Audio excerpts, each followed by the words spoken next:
The council chamber stretched for kilometers beneath a vast crystal dome, revealing endless stars beyond.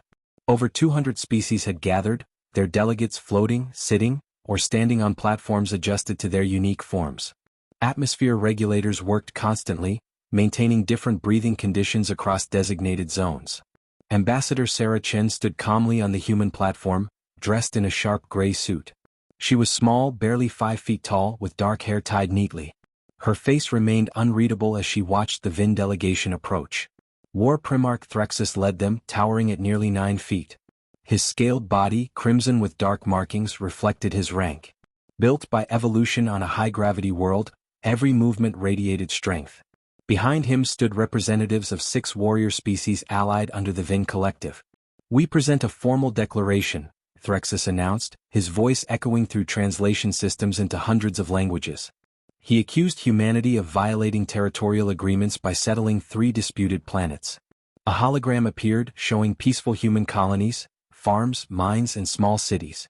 "These worlds belong to us," Threxus continued.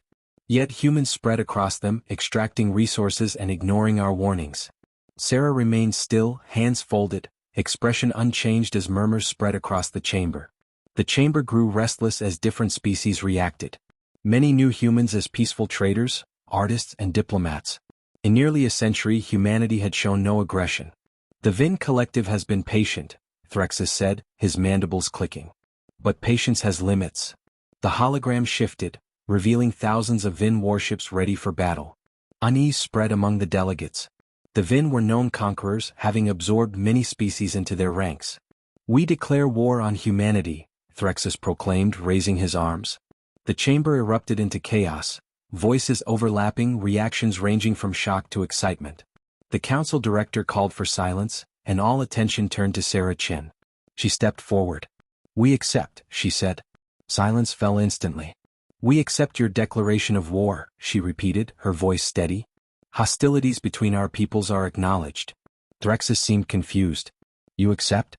No negotiation? No surrender?" "You declared war," she replied calmly. "We accept. Nothing more is required." The air in the chamber felt colder. Other species shifted uneasily, sensing something was wrong. Then Sarah activated her communicator. "Access human military history. Display records from 1900 to 2100. A new hologram appeared, thousands of entries scrolling past. Wars, battles, destruction. Names unfamiliar to most, but heavy with meaning. "War Primarch Threxus," Sarah said, "we give you 48 hours to review these records and reconsider.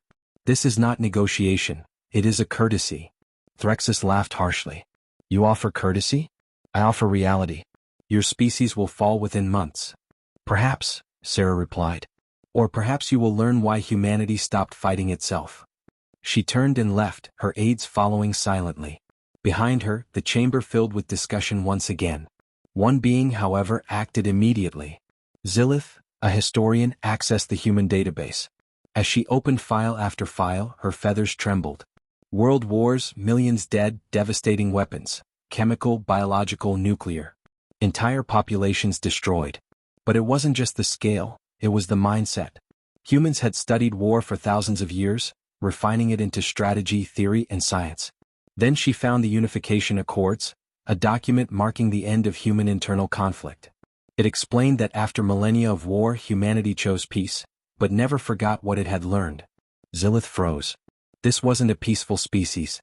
This was a species that had mastered war, and chosen to stop. Panicked, she stood abruptly. She had to warn the council. Because if the Vin forced humanity to remember, the consequences would be unimaginable.